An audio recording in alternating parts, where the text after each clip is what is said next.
Bienvenue sur cette rediffusion. Si tu n'as pas peur, tu peux nous rejoindre en live. Je stream généralement le lundi, le mercredi et le vendredi vers 17 h. Et parfois le dimanche pour les rétrospectives cinéma. Bon visionnage. Bienvenue dans la rétrospectuche, bien sûr. Où nous allons parler des tuches.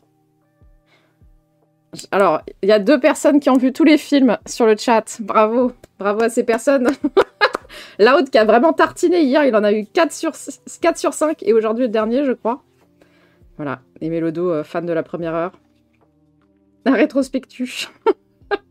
et moi, comme une abrutie, j'avais fanfaronné en disant « Ouais, je les ai tous vus sauf le 4 ». Je n'avais donc vu que le 1 et que le 5. J'avais absolument pas vu les trois du milieu. Je ne sais pas pourquoi je me suis inventé une vie. Mais voilà, donc c'est rattrapé. Voilà. Elle était au ciné pour voir 2 et 5. Bravo.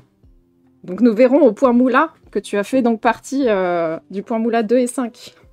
Et moi j'ai fait partie du point Moula 5. Parce que tous les autres je les ai pas vus, je les ai découverts après coup. Voilà.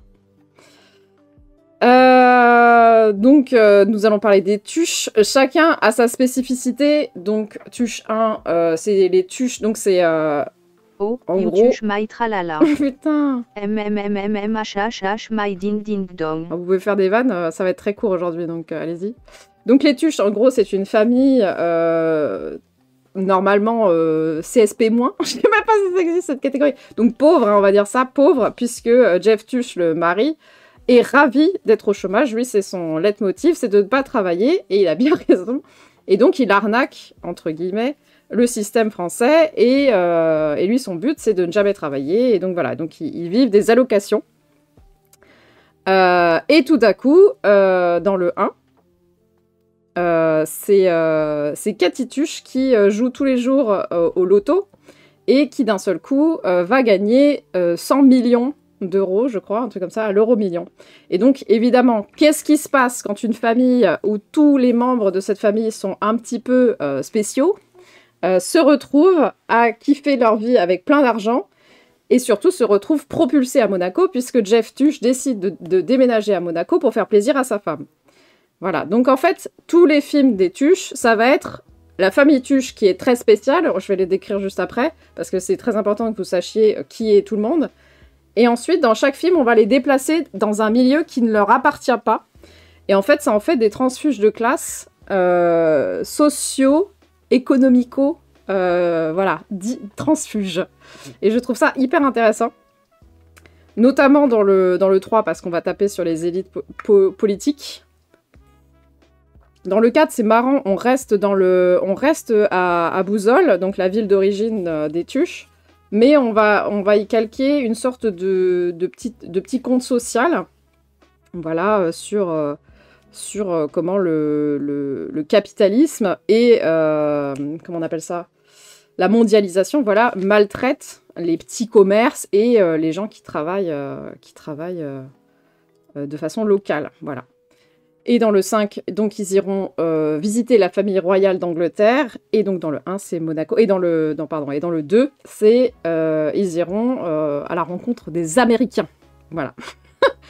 Donc chaque film a sa petite thématique, et notamment des aspects sociaux des Américains, des aspects sociaux, économiques aussi, et voilà. Et donc pourquoi cette famille est intéressante à placer dans des environnements qui ne sont pas les leurs, parce que la famille est quand même spéciale.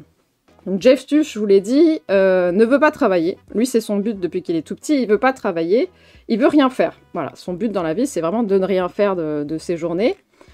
Donc voilà, donc c'est vraiment le mec qui en branle pas une. Sa meuf, donc Cathy Tuche, elle, j'avoue, elle est pas décrite en fonction de ce qu'elle veut faire, elle est décrite par rapport à ce qu'elle fait. C'est-à-dire que c'est un peu le lion de la famille, comme souvent les mères sont les garantes du foyer familial et du lien entre les membres de la famille. Et cette famille a une particularité, c'est qu'elle est très très unie et ils s'aiment tous les uns avec les autres, même celui qui est en dehors de cette famille, entre guillemets, qui sera le petit dernier. La maïzena de la famille. Ensuite, il y a le premier, c'est Will Tuche, donc Wilfried Tuche. Alors lui, on pourrait dire qu'il a un petit poids dans le cerveau. Il est quand même, il est quand même assez, je sais pas comment le décrire. Tout le monde le décrit comme un enfant. Il est juste débile. Hein. Je sais pas. Wilfried, oui c'est vrai, Wilfried, con. C'est pas qu'il est con, c'est qu'il a il a son petit univers, c'est ça. C'est ça. En fait, il vit dans son monde.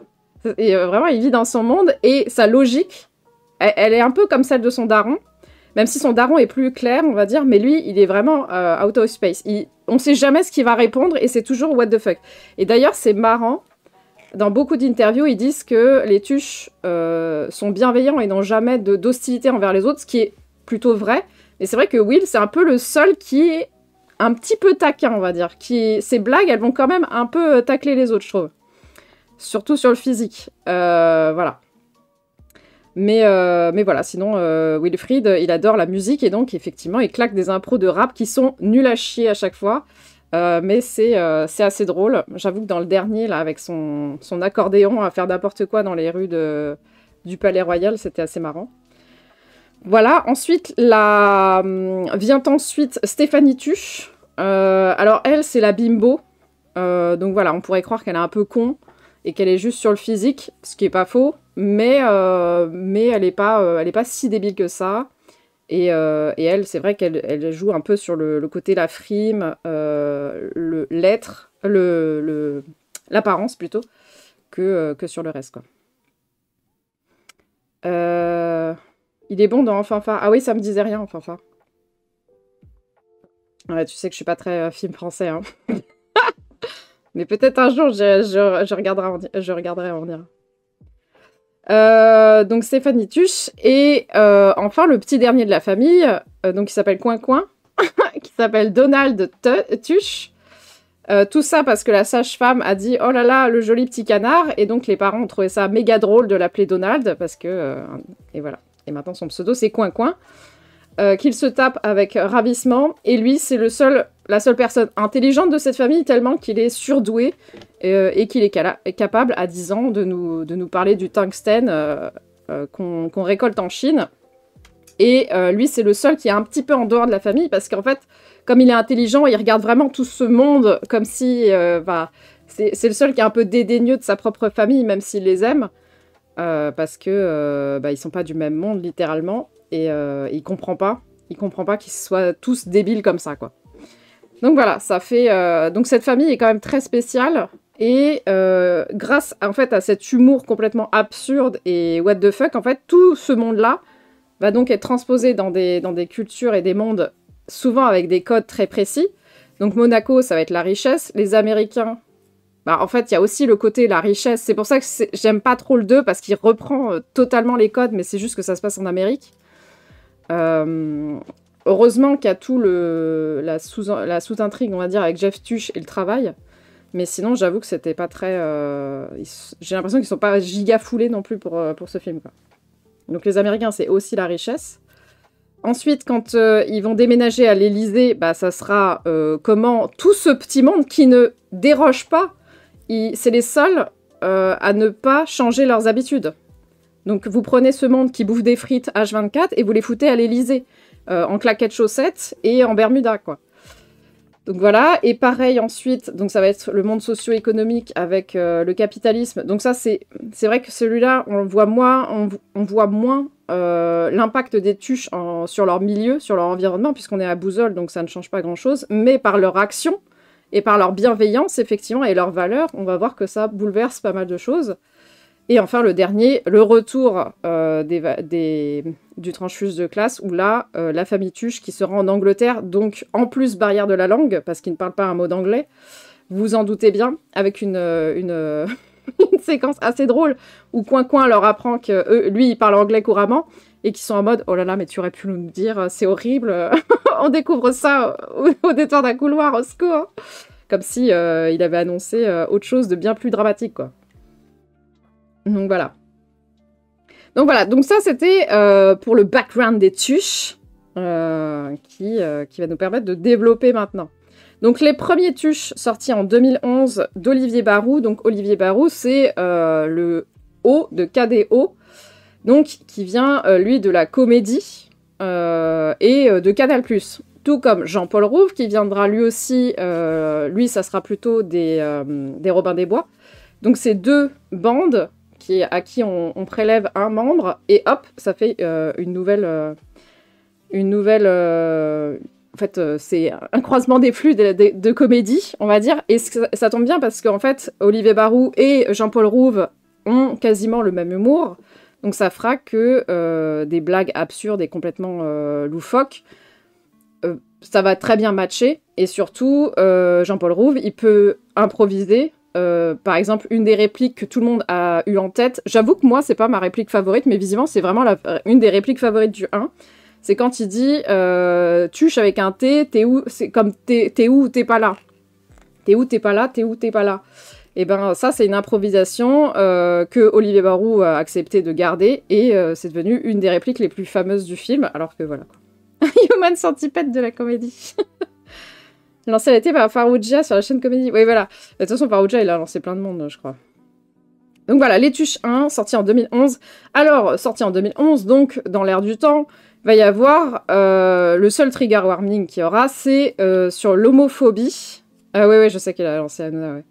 L'homophobie, parce qu'ils vont répéter toujours la même vanne, en plus. C'est sur la coupe de cheveux de gamins du FC Monaco, donc des gamins qui jouent au FC Monaco. Tu veux pas garder cette coupe de petit PD, voilà. Cette vanne va être répétée 4 fois, et c'est tout. Voilà, c'est tout. C'est juste ça où t'es en mode, putain, c'était vraiment nécessaire, et en même temps, bah ouais, j'ai envie de dire que c'est assez logique. Et d'ailleurs, dans le Tuche 2, c'est amorcé pour le Tuche 2 qui va résoudre ce truc où je pense qu'ils sont peut-être dit que c'était un peu bizarre. C'est le seul moment où un des Tuches est vraiment oppressif. Et ils se sont dit peut-être qu'ils allaient régler ça. Surtout que Will Tuche, donc le premier gamin, est gay. Voilà, il est officiellement gay direct dans le 1. Alors c'est caché, c'est caché, il ne sort pas du placard dans le 1, parce qu'il voit bien que son père l'accepte pas, alors que dans le 2, bah, ça va être carrément officialisé, avec des noces, etc. Donc pas mal. Donc en gros, l'homophobie du 1 va permettre de détruire cette homophobie dans le 2, et ensuite on n'en parlera plus jamais, et ça sera totalement logique et voilà, accepté. Qui dit... Oui, c'est ça. C'est ça, oui. Bah, en fait, c'est ça, il sort pas du placard à ce moment-là, mais quand même, c'est annoncé. Et d'ailleurs, ce qui était... je sais pas si je le dis maintenant ou dans les Tuches 2, mais peut-être qu'on va garder ça pour les Tuches 2, parce qu'en vrai, ce passage-là homophobe, où littéralement Jeff est homophobe, eh bien, il est très bien géré dans le 2, et ça va avec son personnage. Et d'ailleurs, Olivier Barou, donc, qui, je crois, participe quand même à l'écriture, a dit que c'était obligé que le personnage réagisse comme ça, parce que quand il a l'âge qu'il a, et même, en fait, lui, il s'est projeté, il a dit j'accepterai pas ça aussi facilement, et c'est normal qu'il réagisse mal au début, et après ça va mieux parce que l'amour est là, quoi. Voilà. Donc c'est le seul trigger warning que je donnerai sur tous les films. C'est pour une vanne répétée 4 fois, quoi. Alors, le film est sorti un vendredi. Normalement, les films, ça sort le mercredi. Voilà, c'est la norme, entre guillemets, mondiale, je crois. Et c'est sorti, et donc ce film est sorti un vendredi, le vendredi 1er juillet 2011, une date assez spéciale, puisque c'est littéralement le jour du mariage du prince Albert de Monaco. C'est la tutuche machine. Coucou Jihad. Donc, littéralement hommage à Monaco, puisqu'il sort le jour du mariage du prince Albert de Monaco, et ça se passe à Monaco. Donc voilà, tout est calculé. Le scénariste principal est celui qui a inventé les tuches et s'appelle Philippe Mechelin, je sais plus comment on le prononce, qui est donc l'un des auteurs du Burger Quiz et plein d'autres trucs liés à Canal+, etc. Je crois même qu'il a fait Mesclin, non, c'est Mechelin, je sais pas comment on prononce. Non. Et il a participé, je crois, au Guignol aussi, je sais plus. Enfin voilà. Donc c'est le scénariste officiel, entre guillemets, c'est celui qui a créé les Tuches. C'est lui qui a créé d'ailleurs le nom Tuche, qui n'existe pas. Hein. C'est un faux blast qu'il a inventé. Et il a deux inspirations principales pour la famille Tuche. Le premier, c'est un striptease. Alors, si vous ne connaissez pas les striptease, c'est un documentaire, enfin, c'est une série documentaire avec un parti pris extrêmement précis. C'est qu'on filme des gens chez eux, souvent des gens avec des particularités, sans commentaire aucun. C'est-à-dire que vous ne verrez que les gens filmés. Il n'y aura ni voix off, ni commentaire des gens qui ont filmé, ni note d'intention, ni rien du tout. Vous allez juste écouter littéralement la vie des gens. Ça se passe souvent en Belgique, si je ne m'abuse. Et voilà. Et en fait, striptease, c'est assez connu parce qu'il y a des épisodes qui peuvent être extrêmement malaisants. Ou alors complètement loufoque, comme le mec qui va construire son ovni, enfin sa soucoupe volante dans son jardin. Je crois même qu'il y a un fan de Johnny, mais tellement fan que sa maison entière est remplie de trucs de Johnny. Voilà, c'est des sujets souvent très de niche, avec une ambiance quand même assez... les frères Dardenne, si vous connaissez. Voilà, c'est assez spécial. Et donc, un des striptease a retenu l'attention du Philippe. C'est les aventures de la famille De Becker que j'ai vues. Et effectivement, on retrouve quelques-unes des inspirations avec une espèce de famille à la fois où ils s'aiment et à la fois ils se chamaillent comme jamais. Et ils se retrouvent autour de cette toute petite table de cuisine à manger des trucs avec de la friture, etc. Donc on retrouve vraiment l'ambiance. Donc voilà, ça dure 15 minutes ou 13 minutes, un truc comme ça. Si vous voulez regarder au moins ce striptease-là, il est assez marrant. Donc il y a vraiment juste que ça à voir, quoi. Et l'autre inspiration, c'est une vraie famille qui a existé du Nord-Pas-de-Calais, qui a littéralement gagné à Euromillions et qui est parti vivre à Monaco. Voilà, donc l'histoire des transfuges de classe, elle existe pour de vrai. Voilà. Olivier Barou, il a considéré en lisant le scénario que la famille Tuche, c'est la famille Simpson, mais en version française. Voilà, moi je trouve que c'est pas... Je comprends la ressemblance, mais je suis pas très... Bon, je les qualifierais pas ainsi.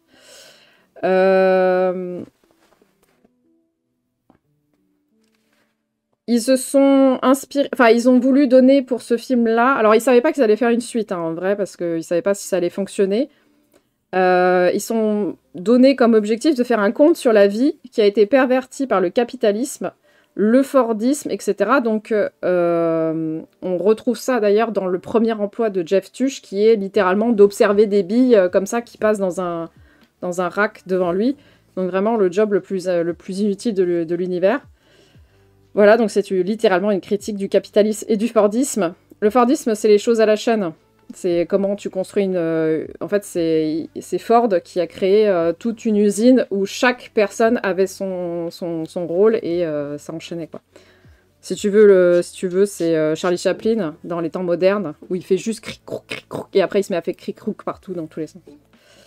Et le but, la morale, la valeur principale de ce film, ça serait de retrouver les valeurs simples, comme ne rien faire, comme le lien humain, voilà, le lien humain, la famille, etc. Ils ont été vérifier des études psychologiques pour vérifier comment les gens réagissent quand ils gagnent au loto. La plupart, enfin, une très petite minorité va tout flamber d'un coup et donc retourner à leur état d'origine assez rapidement. Mais d'autres vont faire des placements, acheter des maisons, etc. Mais surtout faire plaisir, être généreux avec leurs proches. Donc voilà, la tendance est plutôt à la prudence et à l'investissement et à la générosité que à tout flamber d'un coup. Voilà. Évidemment, le film n'a pas été autorisé à tourner à Monaco. Je vous laisse deviner pourquoi. Donc ça a été tourné plutôt à Roquebrune, au Cap-Martin, Salins-de-Giraud, à Sanary-sur-Mer. D'ailleurs, dans le manoir d'un des ministres de Gaulle, c'est, je crois, la maison des Tuches. Voilà, donc les lieux sont quand même beaux, ils sont quand même autour de Monaco, mais ils sont pas à Monaco, Monaco. Alors, Isabelle Nanty, donc Cathy Tuche, est meusoise, donc elle est née dans la Meuse, et c'est son accent de base qu'on entend dans le film. Donc elle a repris son accent qu'elle avait quand elle était petite, et surtout les expressions qu'elle avait quand elle était petite, et ça, elle n'a pas forcé du tout. Voilà, et Jean-Paul Rouve, lui, est pas originaire du Nord, mais il a vécu à Dunkerque, et c'est exactement ça qu'il a repris comme accent, c'est les accents qu'il entendait quand il était petit à Dunkerque. Donc, on voit que même les acteurs n'inventent pas des choses de nulle part, ils puisent dans leur vie et ils reprennent des accents qu'ils connaissent. Et donc, ils ne sont pas en moquerie, contrairement à ce que certains journalistes ont dit. Et généralement, ceux qui ne connaissent pas les films considèrent que les tuches, c'est pour se moquer des pauvres, se moquer des gens qui viennent du Nord, ou etc. Alors que pas du tout. C'est pas du tout une moquerie, c'est bien l'inverse, c'est de montrer que ces gens-là ont plus de valeur que tous ceux qui les critiquent, quoi. Voilà, et d'ailleurs Isabelle Nanty se retrouve beaucoup dans Cathy, elle considère qu'elle lui ressemble énormément. Voilà. Voilà, et Jean-Paul Rouve dit que lui, il considère que c'est rire avec tendresse, on n'est pas obligé de flinguer les autres pour rigoler, et qu'il espère, en tout cas à l'époque, quand il était en interview, il espérait que ça serait des rires positifs qu'il entendrait dans les salles et pas de moquerie. Alors ça, c'est à prendre avec des pincettes parce qu'on n'a pas j'ai pas les sources, mais Pierre Bellemare, donc qui fait une petite apparition dans le film, n'aurait pas accepté son cachet, enfin aurait pris son cachet et l'aurait refilé à des œuvres de charité. Mais voilà, il est en bénévolat sur ce film, il a tout redonné à des œuvres de charité. Voilà. La coiffure de Jeff Tuche, donc c'est ce très très beau truc là, cette coiffure mousse comme ils appellent ça. C'est une idée de Olivier Barou qui a pris une photo de Jean-Paul Rouve, l'a photoshopée avec littéralement cette coiffure, lui a mis une moustache immonde. La coupe de MV... Non non, je ne peux pas te laisser dire ça. Voilà, il lui a envoyé et Jean-Paul Rouve a fait « Oui, c'est ça, c'est le personnage. » c'est exactement ça. Et alors, je ne sais pas si l'inspiration vient d'un chanteur allemand des années 80 ou alors d'un footballeur qui s'appelle Rudi Völler. Donc, je vous laisse... voilà. Je sais comment te trigger, bah ouais. Un peu vrai, non.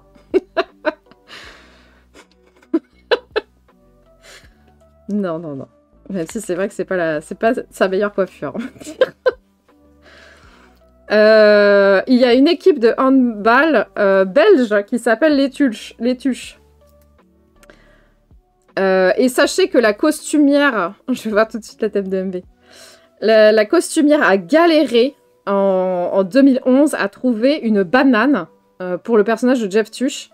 À l'époque, c'était introuvable, les bananes. Maintenant, c'est revenu à la mode. Parce que les années 80 sont revenus à la mode, mais à l'époque, c'était pas trouvable. Donc voilà, elle a bien galéré, ça voilà. Il y a une petite référence à Apocalypse Now, c'est quand ils sont en hélicoptère avec la musique, où il y a la chevauchée des Valkyries qui passe dans le fond. Alors sachez que le film a été un flop, retenez bien ça. Alors un flop, tout est relatif, mais c'est un flop, retenez bien ça pour le point moula. Mais... il a eu une seconde jeunesse grâce à TF1. Voilà, bon, je déteste TF1, mais là, on va leur donner un bon point. En gros, le film est passé sur TF1 et il a eu un pic d'audience de 9 millions de téléspectateurs, ce qui a fait que le film a gagné en notoriété, il est devenu culte, et ensuite, il va propulser les Tuches dans sa saga, quoi. Mais sans ça, les Tuches 2 n'auraient pas vu le jour.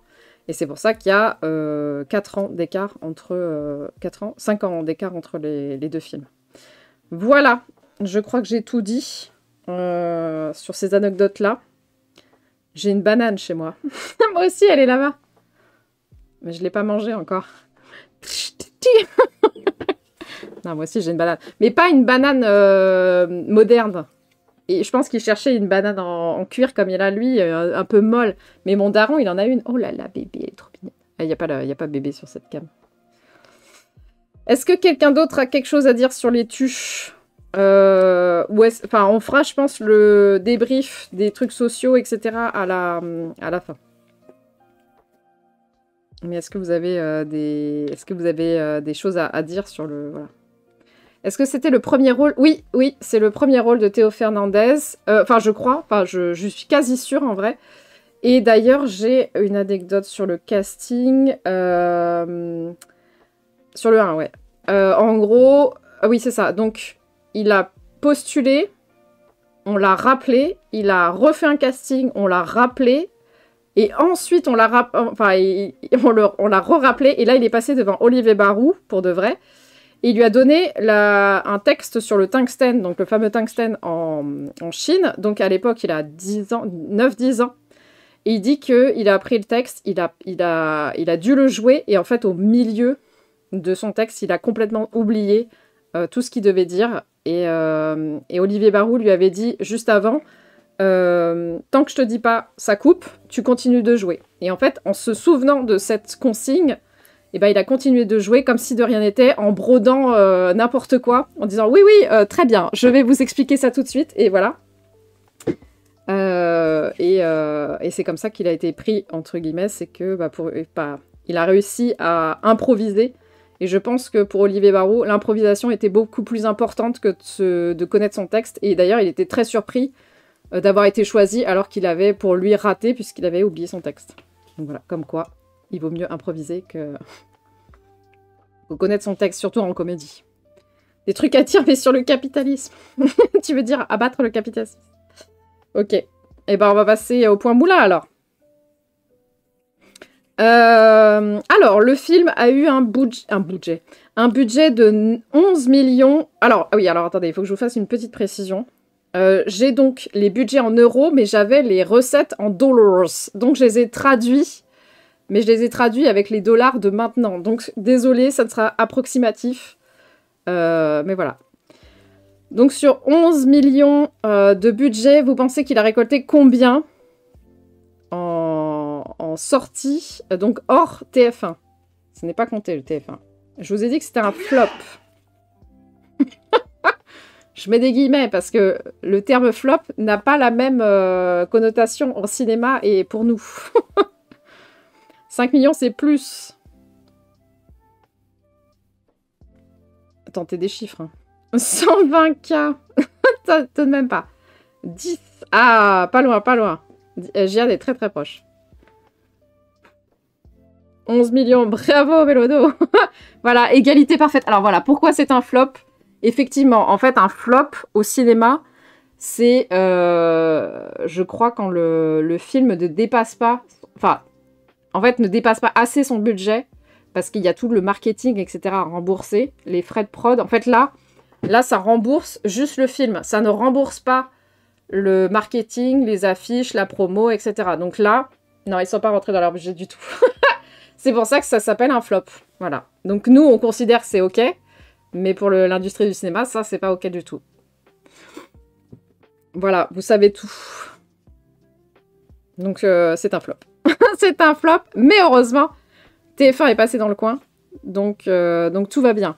On aura donc de droit au Tuche 2, Le Rêve américain, sorti en 2016. Toujours de Olivier Barou. J'ose pas imaginer pour Papa Mobile. Papa Mobile. Nous savons tous. Alors là, il y a littéralement 5 anecdotes. Ça va aller vite. Ça a été tourné à Los Angeles, à Las Vegas, donc en Californie, plus à Martigues, à Montréal et à Mirabel au Canada. Et d'ailleurs, Pierre Lotin a adoré ce tournage-là. C'est un de ses préférés parce que il s'est murgé la gueule avec les Canadiens. Voilà. je vous le dis. Ah oui, d'ailleurs, petite anecdote rigolote. Donc, Pierre Lotin joue Wilfried, qui est censé être le grand frère de Stéphanie Tuche. Et en fait, les deux acteurs sont inversés. c'est Sarah Stern qui est plus vieille que Pierre Lotin. Et d'ailleurs, ça se voit un peu, je trouve, au bout d'un moment. Elle prend de l'âge et lui, un peu moins.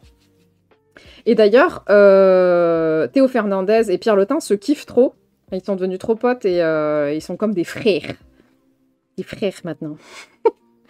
Voilà, donc alors, Les Tuches 2, c'est le plus gros box-office de 2016 français. Retenez bien cette information. Je précise français, parce que n'allez pas me coller je ne sais quel film sorti en 2016 américain, qui évidemment va exploser tous les budgets. Voilà, en France, en France, un budget de film, enfin, des recettes de films français, ça n'atteint pas 1 milliard. Voilà, un an before Macron, ça fait rire. Voilà, donc plus gros box-office de 2016. 4 des 5 scénaristes de ce film ont bossé pour les Guignols de l'info. Batman et Superman battus par les frites. C'est très drôle. Personnellement, j'ai trouvé que la scène de fin... Alors, il y a les 2 scènes de fin, évidemment. Nick l'homophobie à la fin pour le père, ça c'était très bien. Et d'ailleurs, donc petite anecdote, donc c'est Olivier Barou qui a choisi cette fin-là.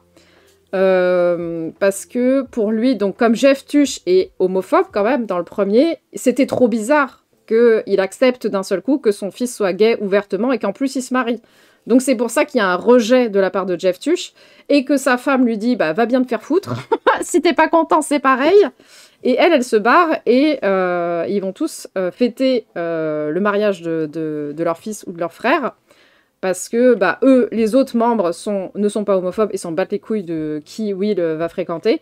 Et en fait, il y a une petite remise en question de Jeff Tuche qui va tout seul dans son coin réfléchir et en fait va accepter la sexualité de son fils parce que il est plus en amour, enfin, il est plus...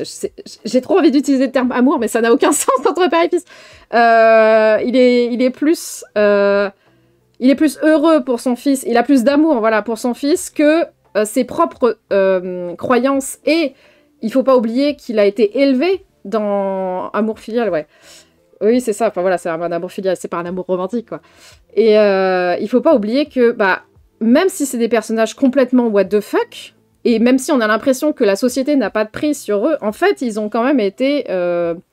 façonné par la société. Donc son Roland homophobe, il vient de la société qui lui a dit un homme, c'est un mec qui fait du foot, et d'ailleurs on le voit bien avec Coin Coin dans Les Tuches 1, c'est un mec qui fait du foot, c'est un mec fort, c'est un mec viril, etc. Donc Jeff Tuche embrasse lui aussi ses croyances, et c'est pour ça qu'il est en rejet de son premier garçon, et de son deuxième, son deuxième en vrai, puisque l'autre, il est intellectuel, et ça lui va pas non plus.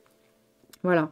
Oui, c'est ça, il est très arrêté sur des idées qu'il entretient depuis toujours parce que la société lui a appris ça et que son éducation lui a appris ça.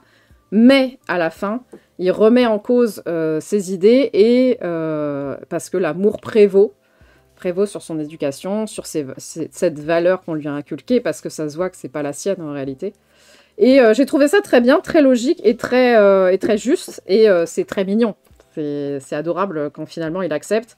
Et d'ailleurs, à partir de là, vous n'aurez plus de blagues homophobes de tous les films. Donc, très bien. Merci, merci aux scénaristes d'avoir fait ça, parce que vraiment, dans le 1, à chaque fois, j'étais en mode « Ah, pourquoi, au secours ?»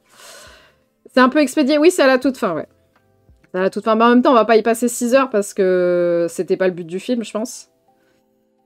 Mais oui, c'est expédié. Et d'ailleurs, Olivier, il a dit que pour lui, ça serait passé moins fort que Jeff Tuche. Mais même lui, il a dit, je pense que j'aurais eu la même réaction en moins fort, mais j'aurais quand même eu cette réaction parce que, justement, cette éducation et qu'il n'est pas habitué, à ça.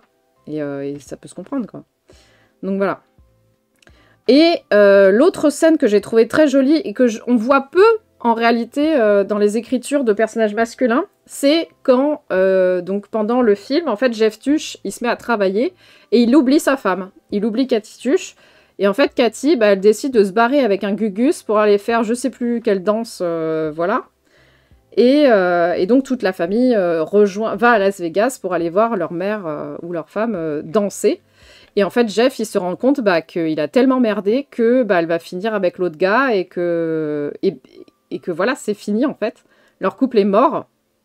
Et au lieu d'être comme la plupart des garçons, des mecs du cinéma, il va pas jouer les gros bras et il va aller voir le mec, il va lui dire « Bah bravo, littéralement, bah bravo, j'ai merdé et toi t'étais là pour elle et voilà, et donc j'espère que tu vas prendre soin de Cathy parce que c'est une princesse, tout ça. » Alors la dernière remarque, elle pue le cul, évidemment. Et voilà, mais en fait, il accepte qu'il a merdé, il accepte que c'est perdu, et voilà, il se couche, littéralement, il n'est pas en mode bagarre, je vais la requérir, etc. Et j'ai trouvé ça bien, parce que, pour une fois, c'est un rare modèle de mec qui est pas dans la jalousie aussi, parce que pendant tout le film, en fait, il aurait pu être giga jaloux de lui, et même du méchant du 1, il aurait pu être giga jaloux du méchant du 1, et voilà. Oui, c'est ça, c'est pacifique. Mais parce qu'en fait, littéralement, et d'ailleurs, Isabelle Nanty, elle le dit, Les Tuches, c'est des films d'amour. Littéralement, c'est des films d'amour. Et dans Les Tuches 1, d'ailleurs, Jean-Paul Rouve et Isabelle Nanty se sont réunis au tout début du film pour décider de la dynamique de leur couple. Et ils ont dit, il faut qu'ils soient giga amoureux l'un de l'autre. Et ils se sont racontés leur background et tout. Et pourquoi ils sont si fusionnels, etc. Et en fait, bah, ça va porter effectivement le couple pendant 5 films. Et tu comprends en fait pourquoi le socle il est si serein et si fort, parce que si les deux parents s'aiment beaucoup, bah ça ruisselle sur les... Contrairement à l'argent de Macron, ça ruisselle sur les enfants. Et ça en fait des gens très, comme tu dis, pacifiques, parce qu'en fait, bah, si t'aimes la personne, tu veux son bonheur à elle, tu veux pas ton bonheur à toi. Et donc, bah, il sait qu'il a merdé. Si Cathy l'aime plus, bah c'est comme ça, donc il va pas forcer en fait. Donc ouais, j'ai trouvé ça très très cool. Et très mignon. Et c'est trop bizarre, j'avais l'impression de voir ce film, mais j'avais l'impression d'avoir déjà vu ce film, mais pourtant je ne l'ai pas vu. Juste à la dernière moitié fin du film. J'ai pas compris. Alors soit j'ai vu des extraits et je m'en souviens pas. Mais voilà. Voilà, j'ai fini les anecdotes sur ce film. Allez, emballer, c'est peser. Il y a vraiment rien, je suis désolée. Et pourtant, j'ai regardé 4 ou 5 interviews d'à peu près tout le monde, 2 documentaires, et il y a très très peu de choses, à dire. Plus tous les sites que je fais normalement pour les trucs, là. Voilà, est-ce que quelqu'un d'autre a quelque chose à ajouter? Ah, si, j'ai oublié de... Si, je viens de m'en souvenir. Claire Nadeau, donc celle qui joue Mamie Suze, a vraiment appris le sioux. C'est vraiment du sioux qu'on entend dans le film. C'est quand les frites, à la toute fin. Les déboires du mari de Stéphanie Sénimp. Ah oui. Bah si, justement, moi j'aime bien. C'est la seule partie que j'ai bien aimée parce qu'elle est un peu plus incisive. C'est le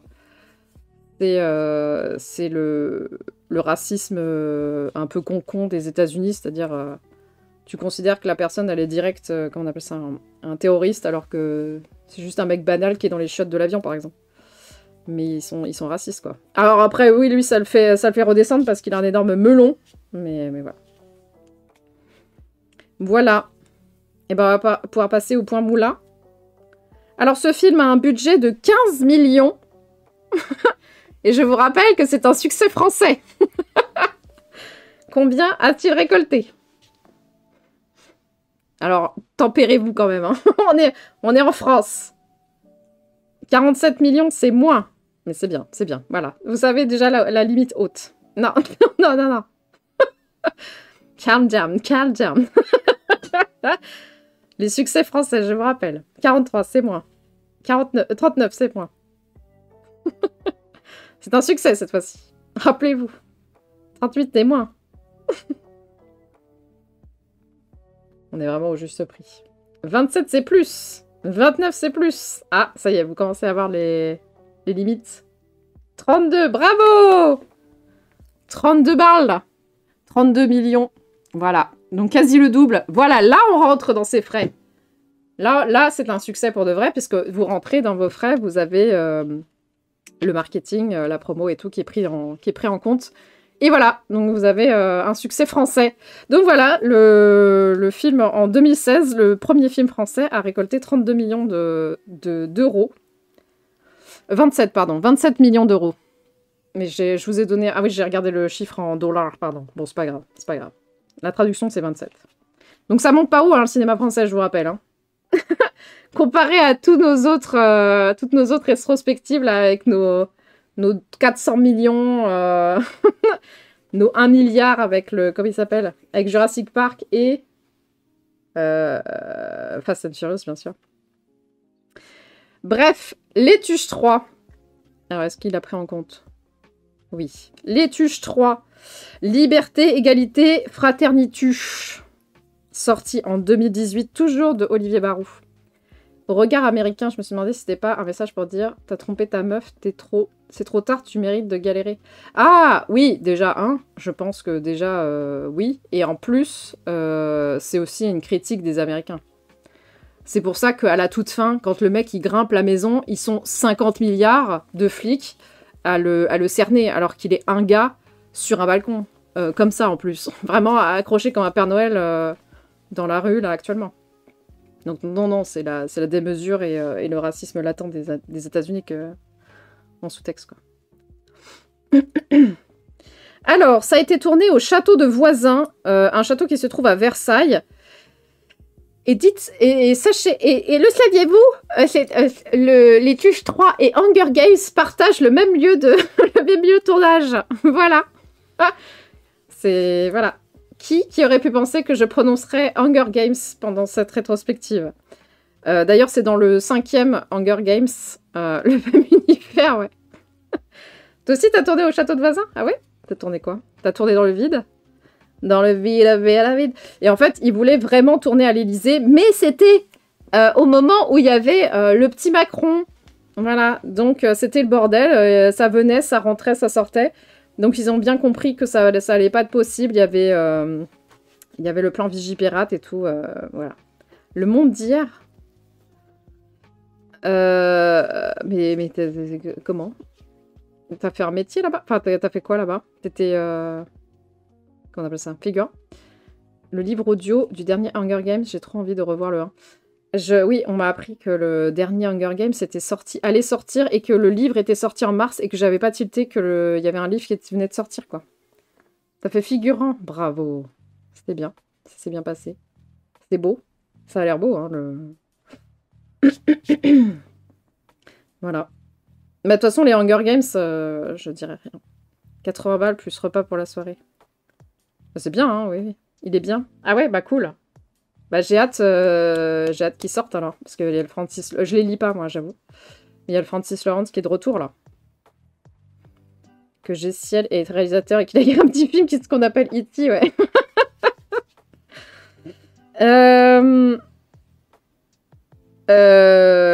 Oui, bah, je sais pas pourquoi j'ai écrit ça alors qu'on le sait. En gros, ce film, c'est la concrétisation de ce qu'on a dit au tout début, c'est-à-dire qu'on déplace les tuches dans un monde pour voir comment le monde autour d'eux réagit, mais comment eux aussi interagissent avec leur environnement, quoi. Et donc, ça donne des trucs improbables. Voilà. Laurent Dupuis, dont j'ai oublié qui c'était. C'est un des candidats, ça c'est sûr, de l'élection présidentielle. C'est littéralement une parodie de François Fillon. Voilà. Bon, en même temps, ils sont tous parodiés, là. Le vrai nom donc, de Mamie Suze, on l'apprend enfin dans ce film. Elle s'appelle Charlotte Sylvie Mignonnette Tuche. On apprend, et tous les blazes de tout le monde, d'ailleurs, dont j'ai oublié. La moitié, sauf Stéphanie Tuche, bien sûr. Ça, je m'en souviens très bien. Ça, c'est pas très difficile. Ou c'est quoi? Je sais qu'il y a Donald. Ah non, je me souviens pas. Mais je sais quand Jean-Paul Rouve, évidemment, s'appelle Zizou, bien sûr. Ah oui, il s'appelle Jean-Pierre. C'est vrai, ça, on l'apprend dans le dernier. Ou alors, j'ai pas tilté dans le 3, mais dans le dernier, on le réentend. Et j'ai fait, mais pourquoi? En même temps, c'est drôle. Voilà. L'inspiration de ce film vient du film Benvenuto Presidente, sorti en 2013 de Riccardo Milani. Voilà, qui est un film italien, peut-être qui parle de la même chose. Je ne l'ai pas vu, je suis désolée, je n'ai pas vu ce film. Voilà, j'espère que si quelqu'un l'a vu, n'hésitez pas à me dire. C'est bien sûr une critique, un renversement des codes, des critiques... Ah oui, non, attends. je vous lis les critiques de ce film. Alors, soit elles sont positives, qui dit c'est un reversement des codes et sa critique, la critique est corrosive. Il a trempé sa plume dans le vitriol, bien sûr. Ou alors, ça se passe mal pour ce film et c'est une méfiance hargneuse des élites, du conservatisme rampant et de la démagogie. Waouh. Je suis ébobie par certaines critiques de droite. J'aime bien quand les droitards parlent de conservatisme, bien sûr. Je sais pas pourquoi j'ai mis cette anecdote ici alors que c'est celle d'avant. Ça n'a aucun... Tout ça pour Jeff Tuche. Oui, oui, oui. Il y avait dans le Tuche 2, il y avait quelqu'un qui avait écrit... Alors, c'est pas navrant, mais un truc pareil. Un truc à peu près. Hein. C'était... je me souviens pas. C'était juste ça. C'était juste un mot, le titre de la critique, c'était pas navrant, mais... Et d'ailleurs, c'est comment on appelle ça ? Le producteur qui a appelé le journaliste pour lui dire c'est un peu too much, non ? Normalement, il s'en fout, il laisse les journalistes faire leur travail et puis ils sont pas d'accord, ils sont pas d'accord. Mais là, il a trouvé ça tellement gros qu'il lui a dit non mais ça va là, t'en fais pas un peu trop, parce qu'il les traitait de pas de démagogue mais de qu'il se moquait. Il se moquait des gens alors que c'était pas du tout. C'est comme s'il avait pas vu le film quoi. Donc l'autre, il l'a appelé en mode tu vas te calmer en fait. Donc voilà. Et j'ai oublié dans les Tuches 2, je ne sais pas pourquoi je l'ai écrit ici, mais pas dans les Tuches 2. Donc il y a la Nevada dans le Nevada, qui fait bien plaisir à Mélodo. Donc c'est une voiture qui n'existe pas aux États-Unis, la Nevada. Donc ils l'ont importée. Elle est arrivée en cargo un mois avant. Et en fait, l'équipe américaine s'est occupée, donc les accessoiristes, les prompts, je sais plus comment on appelle ça les accessoires quoi. Donc l'équipe américaine s'occupe de la bagnole et en fait ils ont dit à Jean-Paul Rouve ouais c'est bizarre cette voiture elle est un peu cassée donc vous allez tourner la prise et en fait elle peut pas faire marche arrière donc vous tournez la prise et puis après vous sortez et puis nous on va la reculer avec les mains quoi. On va la pousser en arrière. Et donc, Jean-Paul Rouve, il est en mode, c'est bizarre quand même. Donc, il tourne sa scène, et puis après, il fait, non, mais attends, je vais tester quand même.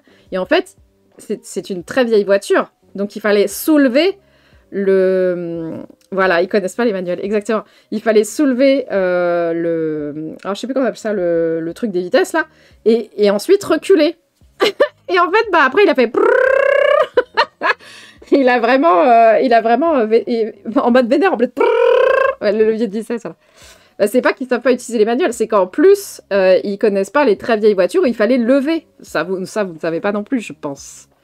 Moi, ou alors, vous êtes vieux, et ça, je compatis, puisque moi aussi, j'ai eu une voiture, il y a très, très, très longtemps, où, je me souviens que mes parents levaient le levier de vitesse pour faire la marche arrière, quoi. J'ai eu cette voiture. Mais toi, tu l'as vraiment conduite, toi. Avec la bague. Avec la bague. J'ai une 6 vitesses et je dois faire ça pour avoir la Emma. C'est quoi une Emma? L'utilitaire du patron, il est des 15. Il a ça aussi. 2015 et il y a encore ça? Ah ouais? La marche arrière. Ah ouais? Ah, je pensais que c'était fini. Tous les genres de pauvres. Je connais.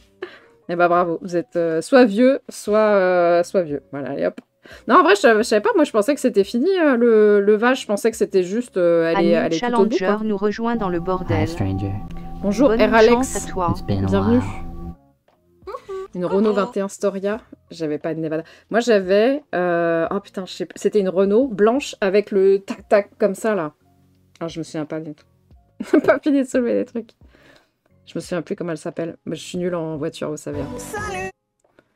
Il y a 6 vitesses aussi, donc ça doit être présent parce que t'as pas une grille infinie. Ah ouais, ça doit être ça, ouais. S'il y a 6 vitesses, il doit y avoir le lever. D'accord, d'accord. Avec 5 leviers.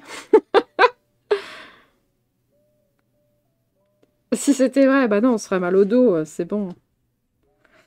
Et j'ai fini. J'ai fini les anecdotes, ça va vite, hein. J'espère que vous appréciez cette rétrospective. Ah, c'est fini, à 18h30 on remballe. Hein. Est-ce que vous avez quelque chose à dire sur les Tuches 3? Moi, c'est mon favori. Vraiment, j'ai adoré. Mais en vrai, à chaque film, hein, comme je l'ai dit toute la semaine en live, il y a beaucoup de moments où en fait j'ai rigolé pour de vrai. Il y a alors, les films de comédie, déjà, c'est très dur avec moi. Je suis extrêmement sélecte et il y en a peu qui me font rire. Ou alors ça m'amuse, mais voilà, je vais juste sourire et puis c'est basta. Mais il y en a, là, il y a vraiment des moments où j'ai explosé de rire et ça me faisait mourir de rire. C'est assez rare que ça me passe ça. Mais c'est souvent quand c'est complètement absurde et moi, c'est l'absurde qui me tient et qui me fait beaucoup rire. Donc voilà quoi. Le fait qu'il arrive président, il en a rien à carrer. Oui, et j'aime bien aussi le fait qu'il tombe quand même dans les pommes. Alors que franchement, je m'y attendais pas. Parce que je me suis dit, en fait, Jeff Tuch, il est tellement out of the nowhere que tu dis, il va être président, il va être là, d'accord. Mais en fait, il tombe quand même dans les pommes en mode what the fuck, quoi. Mais il y a qu'un seul film, Pamela Rose, non? Bah, tu vois, Pamela Rose, j'en garde un souvenir assez... C'était sympa, quoi, mais c'est tout. C'est un peu comme La Cité de la Peur. La Cité de la Peur, je suis désolée. Hein. Moi, je le répète, c'est un film qui me fait plus rire si on me parle, si on me le raconte que quand je le vois. Il y en a deux, ça rentre pas dans les rétros. C'est 3 minimum. Je suis désolée. Mais il faudrait coupler avec d'autres choses. Mais voilà. Mais je suis très select avec les comédies. C'est assez compliqué pour moi. Et il y avait un autre truc que j'aimais bien et qui a été dit d'ailleurs en interview, c'est comment Cathy, elle accueille la nouvelle que Jeff Tuch, il veut être président. Donc littéralement, ils sont en train de petit déjeuner des frites là. Et lui, il dit je vais me présenter pour être président de la République. Et elle fait oh, c'est une bonne idée ça, Jeff, mais d'abord tu tonds la pelouse. Et c'est vrai que c'est assez marrant qu'elle s'en batte les reins en mode oui, c'est très bien, vas-y, fais ton truc. Et puis quand même, tu vas quand même tondre la pelouse, quoi. Voilà. Il y a un ticket pour l'espace. Je sais même pas ce que c'est. C'est bien ça? Ah, parce qu'il y a un truc récemment avec l'espace, là, un film français avec de l'espace, et j'avoue, la bande-annonce me fait grincer des dents. J'arrive pas à savoir si c'est bien ou pas, quoi.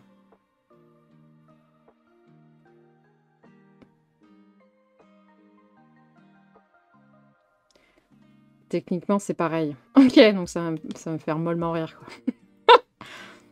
Il est bien le grand déplacement. Ah bah voilà, moi c'est la bande-annonce, elle m'a cringé. Ouais, ça me stresse. Mais ça me stresse les films français, hein. J'ai l'impression qu'ils savent pas parler de sujets intéressants et sociétaux sans me faire cringer, quoi. Finalement, c'était bien. Putain, mais alors ils savent pas faire des bandes annonces. Voilà, on va dire ça comme ça. Ah ouais, c'était... J'avais l'impression de voir un truc en mode... C'est pour faire plaisir aux droitards? C'est quoi, en fait? J'ai toujours cette impression-là de... Il faudrait pas trop en faire parce qu'il y a la droite, quoi. Par du racisme et tout. Ouais, voilà, c'est pour ça. J'arrivais pas à comprendre si ça allait vraiment parler de ça ou pas, quoi. Il y a Darmon le caca. Bah, il est aussi dans celui-là, hein. Non, il est dans le 5. Il fait une voix off dans le 5. C'est assez clair, il finit. Ah, d'accord, ok. Un jour, peut-être. Quand on me forcera à voir des films français. Et vraiment, j'y vais à reculons hein, devant les films français. Hein. C'est terrible. Après, il y a des faux. Oui, oui, bien sûr, bien sûr. Non, mais ça, c'est pas grave. J'ai bien été voir Casse Départ. Ouais, je sais que toi, t'aimes bien. Enfin, que t'aimes bien. Tu regardes plein. Ouais, j'avoue que j'ai du mal. Est-ce qu'on passe au point moula ou pas?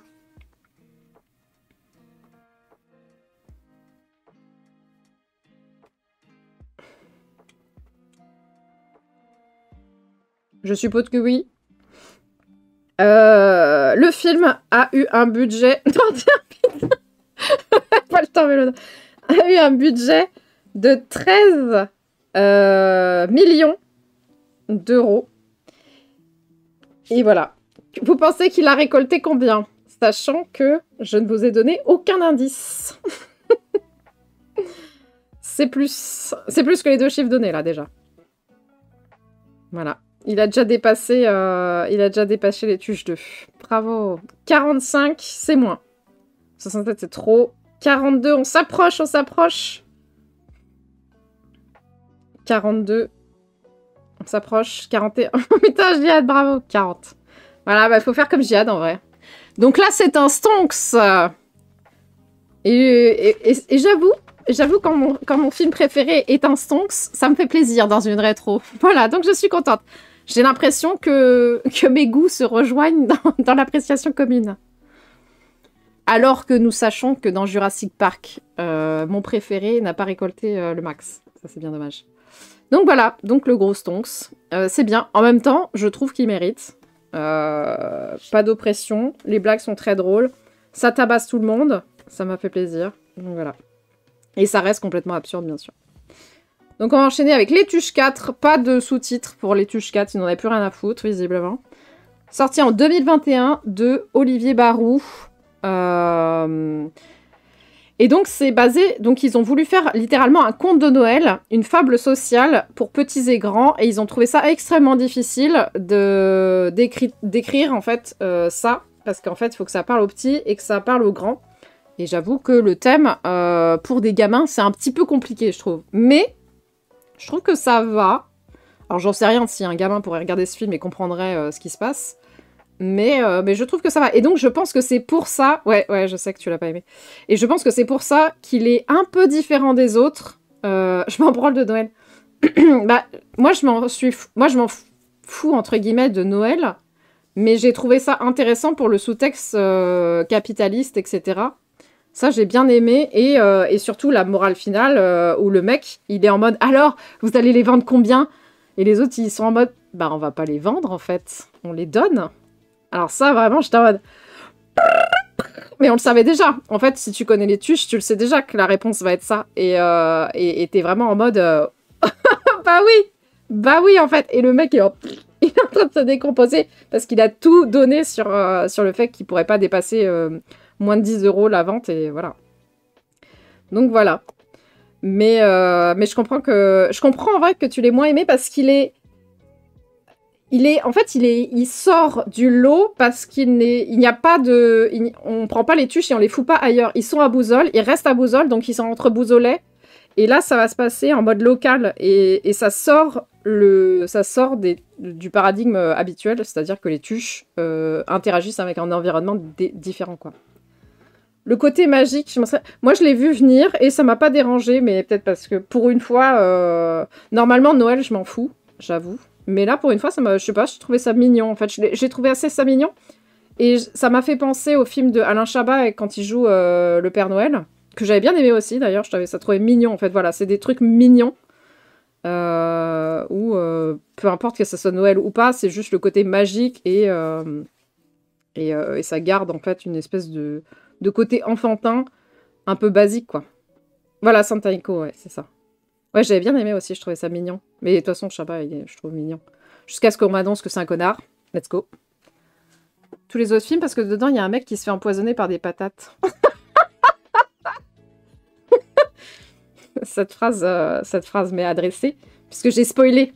J'ai spoilé qu'un mec se faisait empoisonner par des patates. Voilà. T'as vu ? T'as vu, t'avais plus aucun intérêt à voir le film, hein. J'ai spoilé toute la fin, hein. Je pense que pendant tout le film, t'étais en mode, c'est nul, je connais déjà la fin. Voilà. Donc, moi, je le trouve mignon. Ça fait plaisir. Imite la voix de Michel Blanc. Oui, c'est vrai. Mais il y a plein de trucs drôles, hein. Par contre, l'acteur, il m'a fait trop bizarre. Il avait un front tellement proéminent. Quand il avait pas ses cheveux à la fin bordéliques, là, j'étais en mode... Ouah, c'est bizarre, en vrai. On dirait un faux front, tellement c'est grand. Mais voilà. Donc, j'ai fait un peu du délit de faciès de front. Du délit de front. Délit de fronciès. Donc, c'est un film sorti en 2021. J'en ai jamais entendu parler, sachez-le. Bon, en même temps, j'avais jamais entendu parler du 3 non plus. Donc, voilà. Mais c'est un film donc, qui a été écrit et repoussé à cause du Covid, qui est bien sûr passé entre-temps. Voilà, et il y avait des scènes avec plus de 100 figurants qui a dû être annulées parce que c'était pas possible, même en 2021, c'était plus possible de faire ça. Voilà, ça a été, il y a beaucoup de choses qui ont été réécrites pour ça.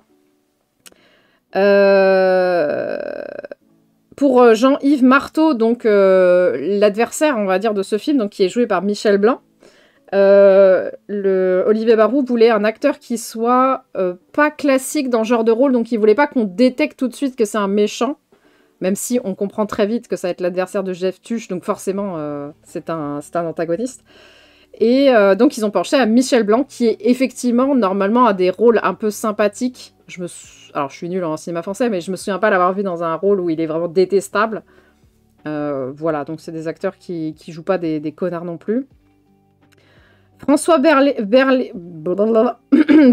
je vais y arriver, a accepté de jouer dans ce film parce qu'il a des petites filles qui étaient fans des Tuches. Voilà. Il a 2 jumelles en petites filles qui sont fans des Tuches, donc il a accepté le rôle. Et Monnier qui est joué par Olivier Barou, donc le réalisateur. Alors, d'habitude, on le voit dans les films, mais très très peu et très rapidement, parce qu'en fait, tourner et réaliser, c'est quand même difficile. Donc, il avait des petits rôles. Et en fait, là, les scénaristes se sont foutus de sa gueule et ils lui ont mis 6 jours de tournage dans la vue. Donc, Barou était vraiment emmerdé de devoir tourner à chaque fois en tant qu'acteur et en tant que réalisateur. Donc ça l'a saoulé. Voilà. Et la scène où Monsieur Noël stoppe Jean-Yves qui allait mettre le feu, je pensais que Malicieuse allait débarquer en mode ils étaient en train de coucher ensemble en cachette. Il était là par hasard. Ils étaient là par hasard. Ah oui, oui, oui. Ah oui, ça aurait pu. Mais non. C'est vrai, non. Non, ça casserait tout le côté gentil, mignon de Noël. Par contre, c'est vrai que j'avais pas tilté un truc sur Jean-Pierre. Enfin, j'avais tilté à moitié le truc sur Noël. Sur Pierre Noël. J'ai commencé à tilter au bout d'un moment, quoi. Voilà, et ça, je ne dirais pas plus. Là, c'est du spoil. Voilà, voilà. Qu'est-ce qu'il y a d'autre à dire sur ce film, à part la conclusion plus tard? Pas grand-chose. J'essaie de me souvenir. Ah, si, si.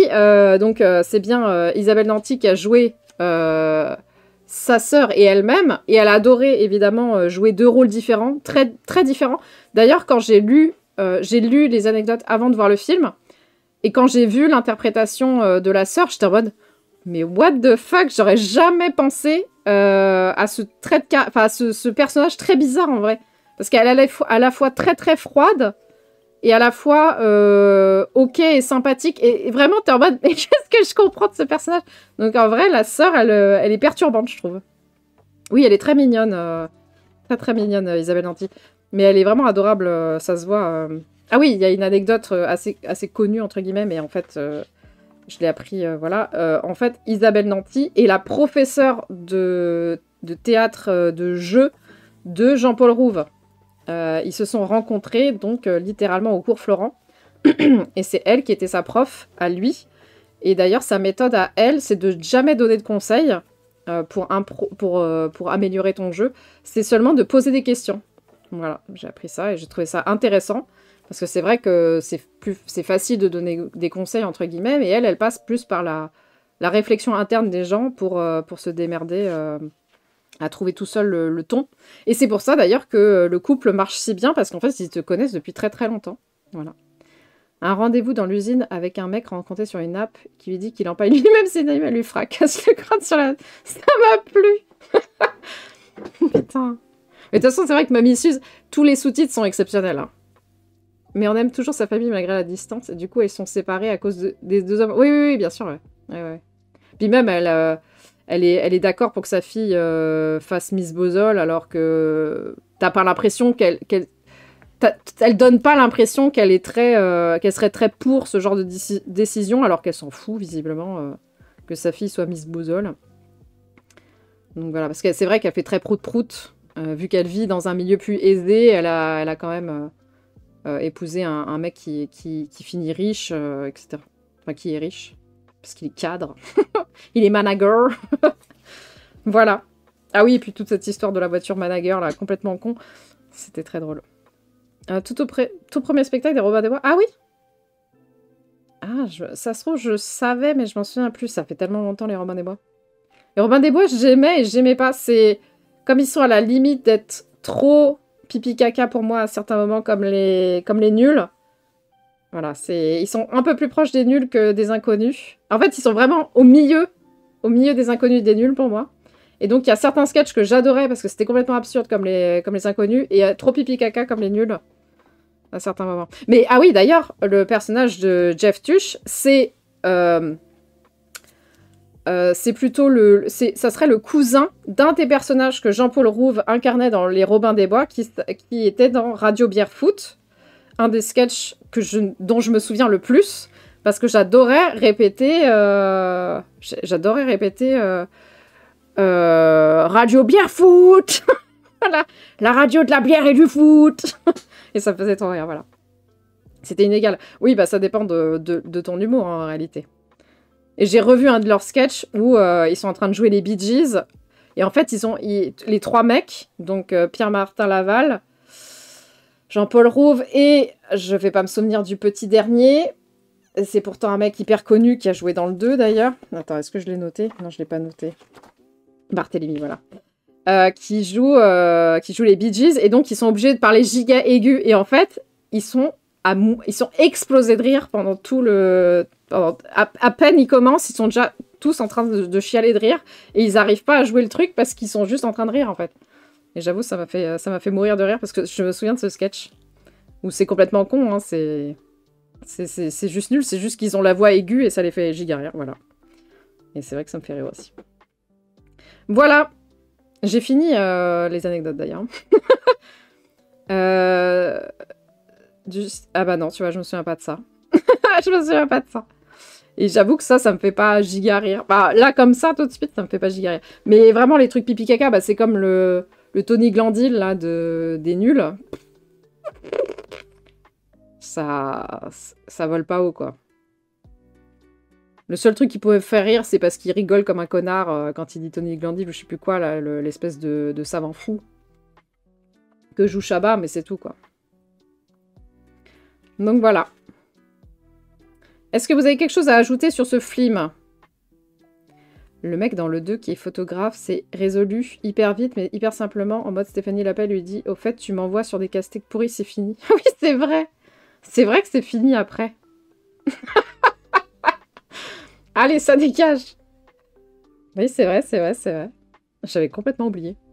Bah, en même temps, il est tellement peu intéressant, ce personnage. C'est vrai que c'est vrai qu'il y a des moments où je me suis dit, mais en fait, il y a des sous-quêtes, enfin des sous-intrigues qui sont un peu forcées, ou alors, il y a des personnages qui sont complètement oubliés. Bah, par exemple, Coin Coin, en fait, à cause de son intelligence, il est jamais là. On ne le voit jamais. Dans le 3, c'est parce que il a le feu au slip, comme ils disent tous. Mais en fait, c'est juste une bonne excuse pour pas l'envoyer à l'Élysée. Parce qu'en fait, si tu l'envoies à l'Élysée, bah c'est fini. En fait, ton film tombe à l'eau. Parce que son intelligence va casser... va techniquement casser le mood de tout le film, en fait. Et en fait, je me rends compte que Coin Coin, on le met très très loin de tout le monde parce qu'il va casser la dynamique de la famille et de ce qu'on veut faire dire aux tuches, quoi. Même dans les Tuches 4 où en fait il redescend d'un cran, où il se met en bobo écolo toilette sèche, là, on le voit jamais. On le voit jamais, il est juste là pour hocher la tête de temps à autre et c'est tout. Alors pour une fois, on donne la vedette à Wilfried, mais c'est tout, quoi.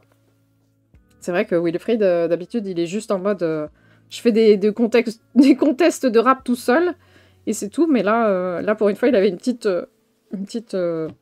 mise en avant, mais c'est tout, quoi. Voilà. Alors, le film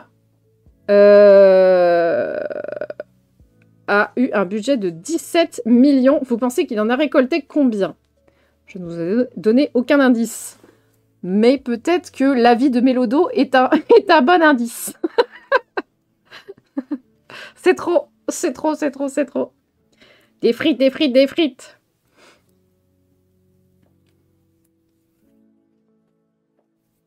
Sorti en 2021. C'est trop. C'est trop, c'est trop. Ah, c'est marrant, vous avez les mêmes chiffres. C'est trop, c'est trop. Il est sorti en 2021. Je crois qu'en 2021, il n'y avait pas forcément beaucoup de gens au cinéma. 17-19, c'est trop. Allez-y, descendez un bon coup, là. Voilà. C'est un flop. C'est ce qu'on appelle un flop monumental. Je vais même dire monumental, le flop. C'est moins, c'est moins. Allez-y, descendez. Descendez encore. Allez, allez. N'hésitez pas. Voilà. Ah, non, 4 c'est pas assez. 4 c'est pas assez. Allez-y, allez-y. Je n'ai toujours pas le chiffre. Hein. Putain, Giad, elle joue. Elle joue. C'était 8. 8 millions, c'est tout. Voilà. Effectivement, les Tuches 4 n'ont pas fait plaisir. Ça, voilà. Damn. Ouais, là, c'était une déculottée sévère. Et je vous rassure, c'est le seul qui se prendra une déculottée. Ça paye pas du tout. C'est à cause des woke. Bah, en vrai, il est très différent des autres. Moi, je comprends. Oui, voilà, c'est ça. Déjà, c'est pour ça que je vous ai précisé ça, pour essayer de vous faire descendre le plus vite possible dans les chiffres. En 2021, le cinéma n'allait pas très bien. Et en plus, il est très différent. Il est très gentil et il y a moins d'absurde. C'est vraiment, tu sors les Tuches de leur habitude. Donc forcément, le film est très différent des autres. Moi, je l'aime bien, mais c'est vrai que c'est moins Tuche qu'un Tuche, quoi. Et l'année de production n'a pas aidé du tout. Donc voilà. Donc on va pouvoir passer au dernier, dont j'ai enfin été au cinéma pour le voir, de mon plein gré, avec Mélodo.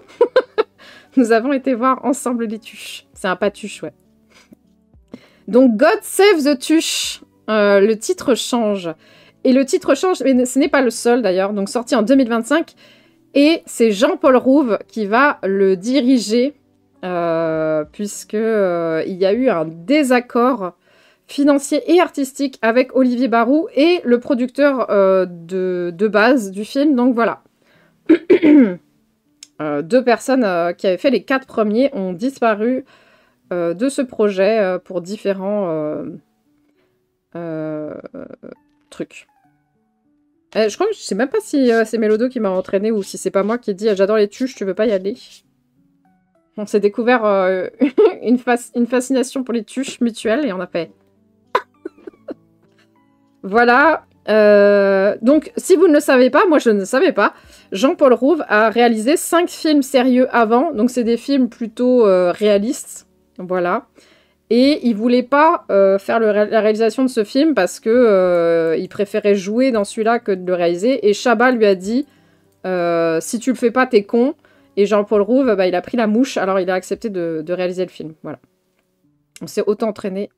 On a traîné Pierre Lapinou avec nous, ouais. Je sais pas dire qu'on avait emporté Pierre Lapin dans cette aventure. Et c'est là où j'ai appris, donc que je n'avais pas vu le 4 car je ne savais pas qu'il existait. Donc j'ai appris l'existence du 4 au début de cette séance. Et donc j'ai appris que Mélodo n'aimait pas le 4 et que Pierre Lapin aimait bien le 4. Donc voilà. Donc il y a eu débat sur les autres Tuches. Michel Blanc est décédé entre les 2 films, donc entre celui-ci et celui d'avant. Et donc, ce film lui est dédié. C'est un film en rapport avec la monarchie, comme vous pouvez le voir. La monarchie anglaise, voilà. Et en fait, en réalité, ils ont très très peu tourné en Angleterre parce que c'était trop cher. Donc, ils ont juste fait 2 jours à Londres. C'est les scènes où ils sont littéralement à Londres. Notamment avec un tournage à l'iPhone parce qu'ils n'avaient pas eu les autorisations pour filmer les gardes du palais de Buckingham. Donc ils ont tourné à l'iPhone comme des gros dégueulasses. Et sinon tout le reste du tournage s'est fait en Belgique. Et voilà, j'ai fini pour les anecdotes. J'espère que vous appréciez. Putain, on a des conversations sérieuses, ouais. Voilà. Donc je l'ai vu en salle et j'avoue que j'ai bien aimé. Moi j'avais beaucoup ri. Je le trouve plus absurde que les autres. Plus absurde mignon, en fait. C'est plus de l'absurde de situation. Ah oui, alors, si. Je me souviens d'un truc où j'ai explosé de rire, là, récemment. C'est quand il leur présente le haggis. Donc, le haggis, c'est de la panse de brebis farcie. Ça a l'air immonde comme plat. J'avoue, j'ai jamais goûté, mais ça me donne pas envie. Et puis, de toute façon, maintenant, je pourrais plus. Et en fait, toute la famille est en mode oh là là, au secours, ça pue, c'est dégueulasse, qu'est-ce que c'est que ce truc? Et vraiment, ils sont tous terribles. Enfin, ils sont tous parce que je viens de dire le mot terrible. Ils sont tous statufiés devant la chose. Et t'as Jeff Tuche qui dit à Will va chercher une pelle, on va l'enterrer. Déjà ça me fait mourir de rire. Et en plus que la mère tombe dans les pommes, mais mollement et nullement. En plus, elle a fait juste ça m'a fait trop rire. Et j'avoue, j'ai explosé de rire parce que j'avais oublié. Déjà, le fait que quand le maître d'hôtel leur explique comment manger avec les 600 couverts et qu'il leur fait vous commencez par l'extérieur et ils sont tous en train de regarder par la fenêtre en mode what the fuck. Ça m'a fait rire. Oui, là, je suis là et la bouche. C'est ça qui m'a achevé, c'est la bouche qui fait. Déjà, quand elle tombe mollement en arrière et puis après. J'avoue, celui-là, je m'en souviens très bien d'avoir beaucoup trop rigolé. Voilà, voilà. Qu'est-ce qu'il y a d'autre à dire? Ah oui, et si, il y a une des répliques qui me fait mourir de rire et que je trouve absolument parfaite parce que misandre. C'est donc pendant tous les films, on vous présente Coin Coin comme étant le modèle intelligent, qui pense à la planète, qui fait tout bien comme il faut, qui est écolo, qui veut surtout pas détruire la planète, donc il ne prend pas l'avion, il marche à pied, etc. Et puis il tombe sur une meuf qui est absolument magnifique, hein, c'est vrai. Et il te sort la réplique. Enfin, elle lui dit, viens, on prend mon jet, on va à Courchevel faire je sais pas quoi. Et là, il fait, bah oui, en fait, t'es magnifique, je suis qu'une pauvre merde, et voilà. Et j'avoue, la façon dont il le dit, et comment c'est trop vrai, en fait, c'est trop ça, c'est ça, le zizi prend le contrôle, et tu fais n'importe quoi parce que t'es juste amoureux et que t'as juste envie de pécho. Et j'avoue, j'ai explosé de rire. Dans le cinéma, je me souviens avoir adoré cette réplique. Et là, je l'ai re-adorée parce que vraiment... en fait, ce qui est bien avec ces films-là, c'est que tu les connais tellement par cœur que dès qu'ils déroutent, c'est encore plus drôle parce que tu comprends pourquoi ils déroutent et en même temps, t'es en mode, mais qu'est-ce qu'il fait, lui? Oh putain. Il fait 3 pièces en pneu, oui. C'est vrai. C'est vrai. Les logos, oui, je l'ai re-entendu. Je l'ai re-entendu, là, j'avais oublié. Oh, qu'est-ce que c'est? Un mobile, un coq. J'avoue, c'est très drôle. Première fois qu'il fait ça, d'ailleurs. Ils n'avaient jamais fait ça encore avant. Voilà. Et Mamie donc, qui parle avec Jinto. L'arrêt, le freeze sur écran et le fait que Chabat commente le freeze sur écran aussi. Ça a été pensé pour Chabat. Et ça a été ajouté au scénario juste pour Chabat. Et que c'était sa réplique à lui, quoi.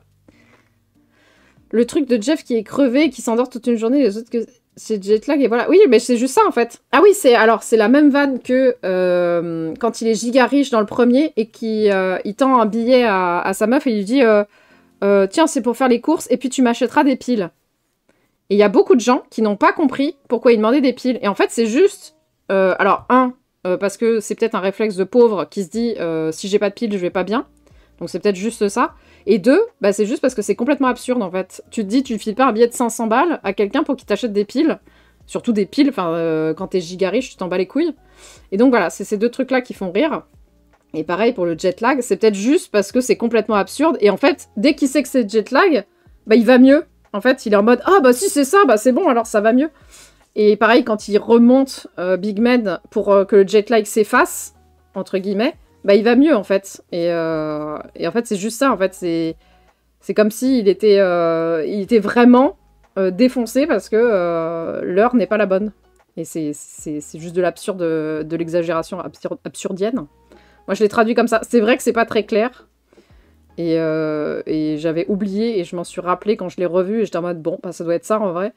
Mais oui, c'est pas la blague la plus claire. Mais souvent, quand on comprend pas une blague dans ce genre de film, c'est juste parce que c'est complètement absurde et que ça n'a aucun sens.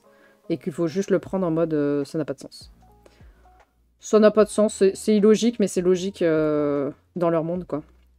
J'ai enroulé mon chouchou n'importe comment.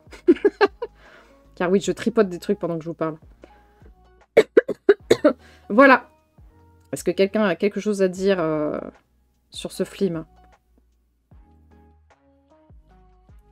Ah oui, on voit enfin le petit Gigi. Ce n'est pas toi, Giad. Le petit Gigi. Mais attendez, elle est pas enceinte elle est pas enceinte dans le film précédent et dans celui-là, elle est plus enceinte finalement? Elle est enceinte dans les Tuches 4 et finalement, elle est plus enceinte après.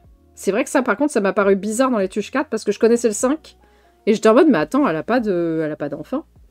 Enfin, elle a qu'un enfant, elle a pas deux. Donc, parce qu'il naît dans les Tuches 4, dans les Tuches 3, Gigi. Après, dans les Tuches 4, elle est re-enceinte. J'ai pas compris. Et après, dans les Tuches 1, dans les Tuches 5, elle a plus qu'un seul enfant. Peut-être qu'ils ont juste oublié et ils s'en battent les couilles, je sais pas. Donc voilà. Alors, le film a eu un budget de 17 millions. Vous pensez qu'il a récolté combien? Ce n'est pas un flop monumental. Ils l'ont peut-être mangé avec... Ah oui, putain, j'avais oublié le Dindono et Lapin 2, putain. 20, bravo. Allez, le jeu est truqué. Voilà, donc ce n'est pas un flop, mais c'est un flop quand même. C'est un flop, littéralement. Voilà, donc désolé, nous étions 3 dans la salle, au moins 3, et on n'a pas réussi à faire monter le score. Voilà. Alors, est-ce qu'il y aura la suite? Il y avait une interview où ils ont demandé aux 3 gamins, enfin, aux 3 acteurs qui jouent les 3 gamins, s'ils avaient des idées pour la suite. Beaucoup ont réfléchi à Jeff Tuch devient réalisateur de films, et il entraîne toute sa famille là-dedans, donc Hollywood. Moi, je trouve que ça ferait redite avec les Américains, mais pourquoi pas pour Hollywood, en vrai. En tout cas, ça donnerait des trucs complètement what the fuck. Et un autre truc que j'ai trouvé un peu plus intéressant, en vrai, et assez sympa, en réalité, c'est Pierre Lotin qui l'a dit, c'est retour vers le futur. Futur, voilà. Donc, en gros, par une habile pirouette scénaristique, les tuches seraient littéralement envoyées dans le turfu. Et voilà, qu'est-ce qui se passerait dans le turfu? Et je trouve que ça pourrait être très intéressant et très intelligent, surtout si ça parle d'écologie ou de Trump ou du fascisme qui est en train de monter. Franchement, ça pourrait être assez banger en réalité. Gilet jaune. Qui partent en Asie pour traiter de pas mal de sujets. Ça serait casse-gueule. Moi, je trouve que c'est un peu casse-gueule. En vrai, on peut pas demander au cinéma français de ne pas être raciste et de les envoyer dans des situations qui seraient trop touchy pour devenir racistes, quoi. Déjà que des fois, c'est pas gagné, hein. Justement, en fait, le fait qu'ils partent aux États-Unis, bah, tu tapes sur des majorités, donc qu'est-ce qu'on s'en fout de dire qu'ils sont... Enfin, tu vois, de les taper. Moi, je trouve que c'est trop casse-gueule. C'est trop compliqué, en fait, parce qu'on peut pas demander un truc et son contraire en même temps. Moi, ça me ferait autant peur que... Ou alors, la bande-annonce, ça va faire la même chose que l'autre truc, là. J'ai déjà oublié le nom de ce film, dont on a parlé juste avant, là. Où c'est des concernés, hein. Mais même quand c'est des concernés, quand c'est le cinéma français, ça me terrifie. Ça me terrifie d'aller voir un truc qui se fait passer pour quelque chose d'antiracisme et qu'il est, quoi. Genre Blade Runner. Bah, ça serait ça, le futur chouette. Le grand déplacement, voilà. Attendez, quelque chose ne va pas. On vient de voir une rétrospective de 5 films en 1h30. Qui êtes-vous et qu'avez-vous fait de souhaiterie? Attends, on n'a pas fini, regarde. Il y a les conclusions, là. Non, mais surtout, c'est des films français. On a la hauteur des anecdotes, à la hauteur des budgets et des recettes, hein. Quand je vous dis 8 millions, voilà, vous les avez là, les 8 millions.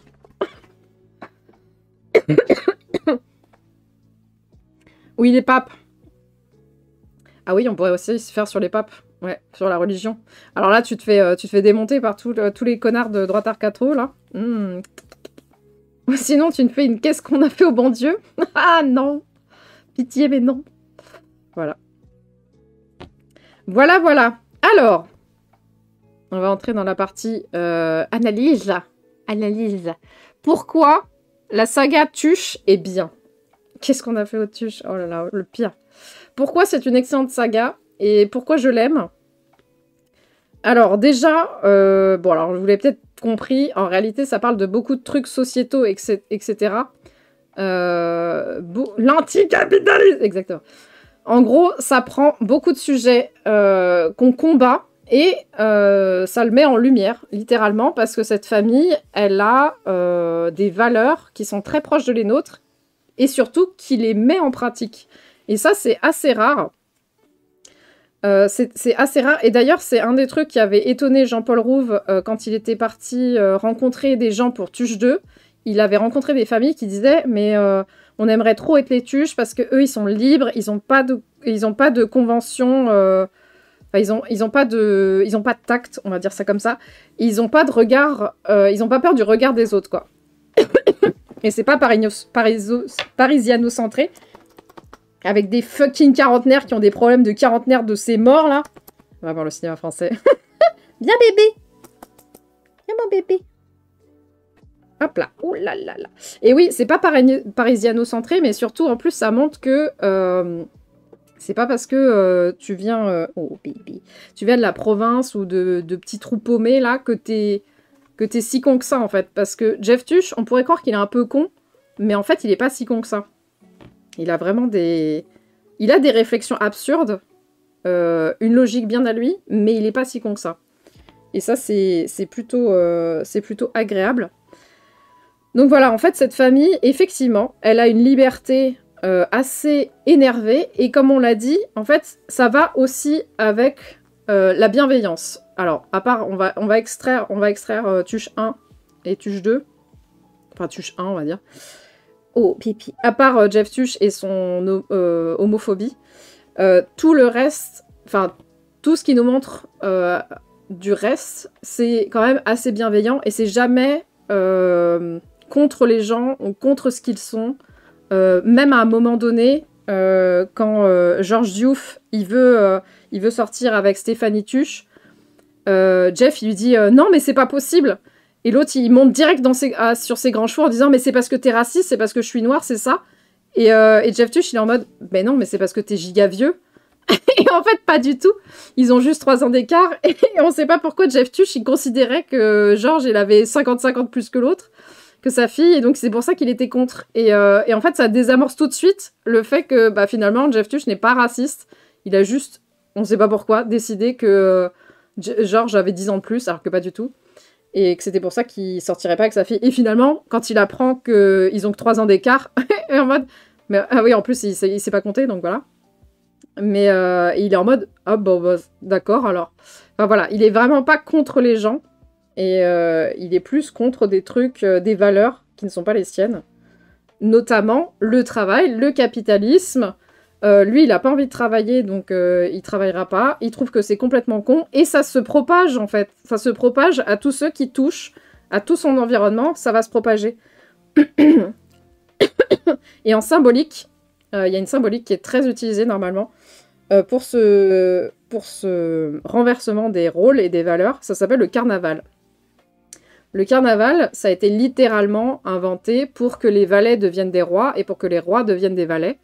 Et c'est souvent d'ailleurs utilisé dans le théâtre classique, où il y a un renversement des rôles et des valeurs. Et ici, on est parfaitement dans cet exemple-là. Alors, je pousse peut-être les murs un peu loin, mais c'est quand, par exemple, bah, là, les Tuches, familles pauvres, deviennent riches, donc renversement des valeurs. Qu'est-ce qui se passe quand des pauvres débarquent à Monaco? Bah, ils se font jeter, jusqu'à ce qu'on remarque que leur compte en banque flamboie, littéralement de tout feu. Donc on voit... mais qu'est-ce que tu fais? Mais t'avales mes cheveux. Donc voilà, c'est c'est que des films sur des renversements de valeurs et comment ce renversement de valeurs réagit, agit, fonctionne et est-ce que ça va fonctionner jusqu'au bout? Et qu'est-ce qui va fusionner ou se métamorphoser au contact des Tuches qui, eux, ne renient pas leurs valeurs essentielles, qui sont l'amour, la liberté et l'entraide, etc., enfin la bienveillance, etc. Donc dans le premier film, c'est littéralement des petites gens qui goûtent à la luxure, mais finalement qui vont préférer être chez eux, entre eux. Et une des morales du film, c'est bien sûr que la richesse ne donne pas le bonheur, alors que le lien social, lui, oui. Et ça va transformer des gens qui accepteront les Tuches dans leur vie, notamment donc la femme de l'autre mec qui est giga riche, là j'ai oublié son petit nom. Voilà. Donc ça c'est dans le 1. Dans le 2, renversement des valeurs, toujours en fait, c'est là où je vous dis, le 2 je le trouve un peu feignant, parce que bah, c'est toujours la famille pauvre qui se déplace, mais qui est devenue riche. Donc elle se déplace à Los Angeles, et donc c'est à peu près le même code, on va dire. J'essaie de me souvenir. Ah si, la seule chose intéressante du 2, à mon sens, c'est quand Jeff Tuch pour faire plaisir à son gamin, imite son gamin le fait passer pour un chirurgien hyper connu, parce que son gamin, lui, il a honte de venir d'une famille de gros ploucs. Enfin, lui, il les voit comme des gros ploucs. Et donc, son père, pour pas lui faire de peine, bah, il devient un chirurgien. Sauf qu'en fait, bah, il va faire que fake. Et en fait, fake it until make it. Bah, à force, en fait, il se prend au jeu et il se met à travailler. Enfin, travailler, hein, c'est... travailler à la Jeff Tuch, c'est-à-dire faire des choses bizarres. Et en fait, le travail va l'éloigner de sa famille, l'éloigner de sa femme, etc. Et c'est là où il va se rendre compte que bah, il va merder. Donc voilà. Donc même quand les Tuches renient leurs propres valeurs, bah, ça se passe mal. Et finalement, ça sera l'amour et le lien social qui vont les ressouder. Dans le 4, dans le 3, c'est facile.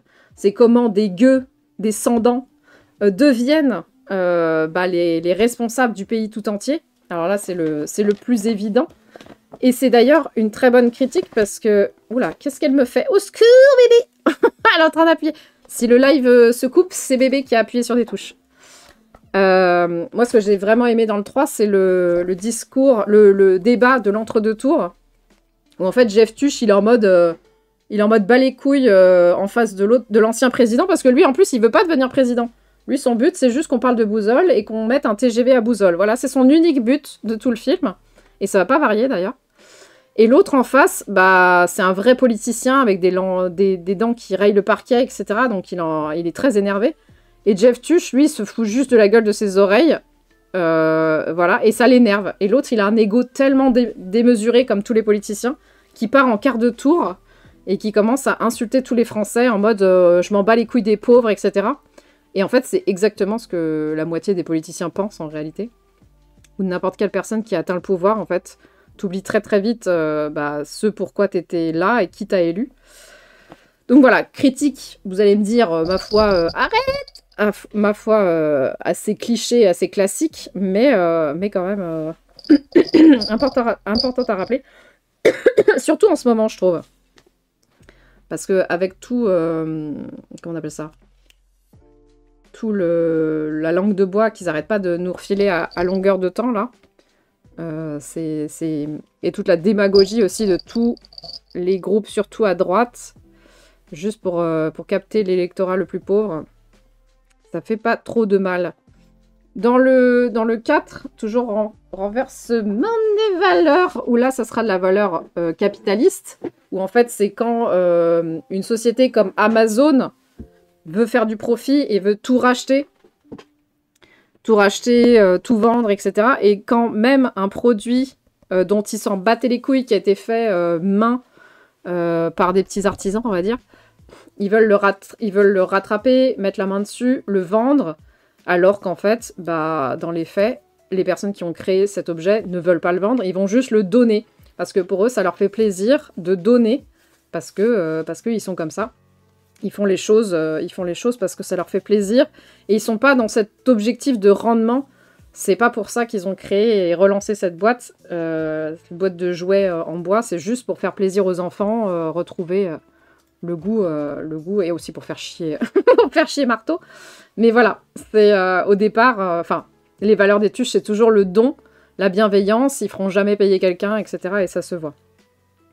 Et dans le 5e, le renversement des valeurs, c'est à nouveau comment à la base sans dents se retrouvent littéralement devant un roi et une reine, et comment ils défoncent le protocole d'une autre nation d'ailleurs, mais ils ont défoncé le protocole français avec les Tuches 3. Donc voilà, on est vraiment dans cette symbolique du carnaval et du renversement des valeurs. Et donc voilà, c'est comment les biais sociaux, la société, etc., qui nous enclave, comment les Tuches font pour la briser. Ils la brisent par l'amour, par la confiance entre eux et par leurs valeurs qu'ils partagent tous ensemble. Et on peut aussi voir dans tout cette saga une certaine notion de mépris de classe, puisque à la base, quand on vous présente la famille Tuche, la première réaction, ça va être ça me donne pas envie de voir ce film parce que la famille a l'air juste nulle, etc. Tu pourrais penser que c'est des gros ploucs, que c'est des beaufs, comment ils s'habillent, etc., comment ils parlent, etc. Donc, on projette beaucoup de choses sur les tuches, je pense, à la base. Et moi, la première, hein, quand on m'a parlé la première fois des tuches, vraiment, j'étais en mode... Alors déjà, le cinéma français, mais en plus, tu veux que je regarde ça donc voilà. Donc, il y a une certaine notion de mépris de classe qu'on va poser, alors que quand on se met à regarder la saga, normalement... ça va pas être... Enfin, normalement, vous allez dissoudre ce mépris de classe parce que vous allez vous rendre compte que les tuches portent beaucoup plus de choses, sont beaucoup plus libres, et en fait, ça donne presque envie de leur ressembler, comme disent les familles que Jean-Paul Rouve a rencontrées. Vraiment, si on suivait tous ce que les tuches sont, c'est-à-dire des briseurs d'enclave sociétale, vraiment, on serait plus heureux. Hein. C'est incroyable, quoi. Et d'ailleurs, toute cette notion de mépris de classe, ça va rejoindre très très fort les sujets dont a parlé Grégoire Simpson dans ses vidéos, notamment avec les 2 vidéos sur Joule, où c'est les goûts populaires qui vont se dissoudre dans les hautes castes ou dans les classes un peu moins populaires, justement. Et il y a beaucoup de gens qui aiment les tuches, un peu comme Joule, c'est-à-dire que ça va faire bon genre d'aimer les tuches, pour tout ce que Grégoire Simpson a d'ailleurs décrit dans ses vidéos. Je pense qu'on le retrouve un peu aussi avec les tuches. Voilà. Vive les ploucs. Parce que ça semble de pas... Ah non, mais ils sont pas du tout misérabilistes en plus. À part de le 1 où ils excroquent les comment on appelle ça, les bailleurs de fonds, où en fait ils font semblant que leur mamie elle est décédée, mais ils le font tous les mois donc ça marche pas. Non, ils sont très heureux d'être ensemble, et c'est justement souvent la conclusion des films, c'est que l'argent pervertit, le pouvoir pervertit, le travail pervertit, et en fait c'est que quand ils sont ensemble qu'ils sont heureux, et il y a plein de moments dans les films où en fait ils s'éclatent. Littéralement, ils sont à chacun à des endroits. Et en fait, Cathy Tuche, elle se retrouve toute seule dans sa cuisine. Elle est toute triste parce qu'elle n'a plus personne avec qui partager son gratin et ses frites. Et elle, ça la rend malheureuse parce que elle aime sa famille ensemble. Et voilà, et en fait... Et d'ailleurs, les intentions de jeu du premier film, c'était que la famille soit littéralement une entité en tant que telle. Et c'est pour ça que vous les voyez se déplacer en petits groupes comme ça, en mode... Comme s'ils étaient tous liés les uns après les autres. Ils sont tous regroupés en mode tortue. Parce qu'ils sont une entité, les tuches. Et voilà. Malgré leurs différences à chacun d'ailleurs. On les reconnaît très très bien. On sait exactement comment pourrait réagir maintenant Wilfried ou Stéphanie en fonction d'une situation. Parce qu'on les connaît. Mais ils forment l'entité de tuche. Et voilà. Et je pense que on ferait bien de nous... comment on va dire, de prendre exemple sur les tuches. Et pour certaines de leurs valeurs, quoi. L'anti-tuche, ouais. Voilà. Est-ce que vous avez d'autres choses à dire? Allez-y, balancez. Donc ouais, anticapitalisme. Tuche-moi le cucu, prends-moi en free-frite. Putain. L'anticapitalisme. Ça c'est clair et net.